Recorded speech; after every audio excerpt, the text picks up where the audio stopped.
and welcome. Let's get you all the business news now. And after rallying for fourth consecutive session, markets ended at a 4-week high. Nifty ended above 19,600, while the Sensex ended above 65,800 level. Realty and PSU banking sectors dragged, while pharmaceutical and FMCG rose in trade. Hiral Dadia with the wrap of all the market action. A smart recovery is what markets witnessed in the last hour of trade. Nearly 130 points up move from the day's lowest levels is what we saw on Nifty 50. Fourth consecutive session of gains where Sensex ended above the 65,800 mark, whereas the Nifty ended above 19,600. Real estate PSU were the drags, whereas FMCG and pharma stocks rallied in trade, and you had Bank Nifty, which underperformed the benchmark indices. Though we did see this rally without the participation of banking names, it was HDFC which was one of the contributors. Broader markets clearly ended on a flat note in today's session, and the breadth was in favor of the bulls. Let's quickly look at the top gainers. Tata Consumers, Divi's Laboratories, Bharti Airtel, HDFC Bank as well as Britannia were the top gainers. Whereas on the losing end, you had metal names like Tata Steel as well as Hindalco, Axis Bank, IndusInd Bank, and NTPC was also one of the top losers. Interesting sector rotation is what we are witnessing. Fertilizer stocks were up in trade today, so you have the pack like Madras to Deepak to National Fertilizers, which saw smart moves. The sugar pack continues the upward journey on the back of the prices of sugars, which are at multi-year high in the domestic as well as the global markets, and the impact in terms of yield that we are expected to see from a production perspective in India. Paper stocks were also seeing some smart moves in today's session. JK Paper, Andhra Paper as well as Tamil Nadu Newsprint. And you had railway stocks which actually saw profit booking in today's session after the kind of run-up that we've already seen. In terms of newsmakers, Inswift Laboratories hit a record high, and this is on the back of the news to sell their API business. Voltas jumped in trade on the back of a coverage initiated by MOSL. ABB advanced as Jeffries has retained a buy. NBCC jumped in trade as well on the back of an order win. And a BGR on the back of the settlement that they will receive saw some smart moves. A few other names that were in focus on the back of large deals were PG Electroplast, GM Financial, NRB Bearings, Dreamfolk Services, Lemon Tree Hotels as well as Shriram Finance.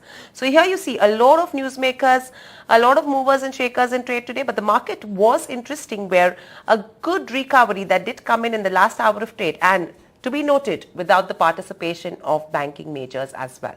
Back to you. Oil prices saw an uptick on supply woes as Saudi, Russia extend output cuts. What does this move mean for crude market, and how will this affect consumers? Here's what XM Australia's Peter McGuire had to say.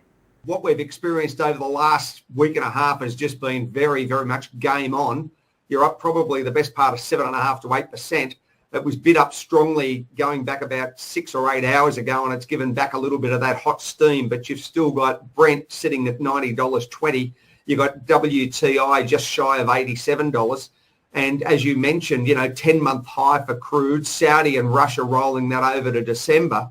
And this doesn't bode well for consumers out there. And I think that you'll probably see considerably higher prices over the next month or two. By considerably higher prices, one, what are the levels that you're looking at? And is this likely to be the game plan till December, you reckon, in terms of the price action?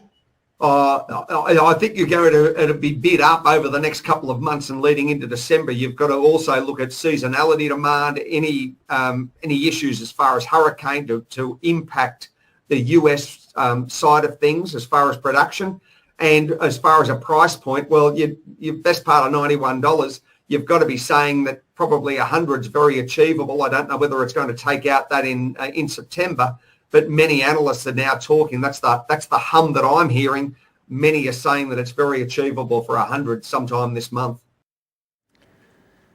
The IPO of Jupiter Lifeline Hospitals has opened for public subscription today. The company is going to utilize the proceeds mainly for debt reduction and for general corporate purposes.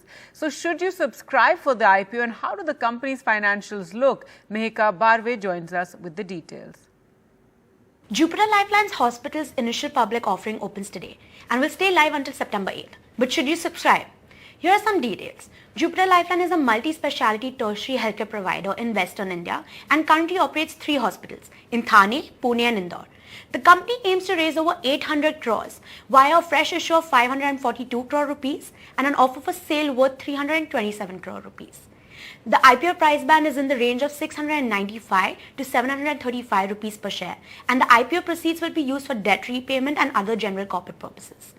In terms of the financials, the company's revenue has almost tripled between FY21 to FY23. Its EBITDA margins have improved to 22% from 13% for the same period. Adding to that, the company has recorded a net profit of 72 crores in FY23 compared to its 22 crore net loss in FY21. After the lapse of approval last year, payment service provider MobiKwik is again working towards making a debut on the Lal Street. BU Prime spoke to co-founder Upasana Taku to know more about the company's plans on tapping the capital markets and IPO plans. Yeah, I think it's very publicly known that, we have a keen eye towards the capital markets. We do want to go for an IPO.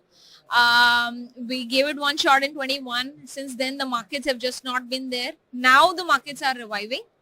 And also in 23, as you may know, we have churned out 2 profitable quarters. So yeah, I think we are busy churning out profitable quarters. And on the other hand, we keep looking at the markets. So far, I don't see any tech companies coming for an IPO. But I think that with strong financial performance, profitable growth story, and the digital banking story, not just a payments, not just a lending story, we may be in a good shape. And at the right moment, we will look at bringing an IPO in the market.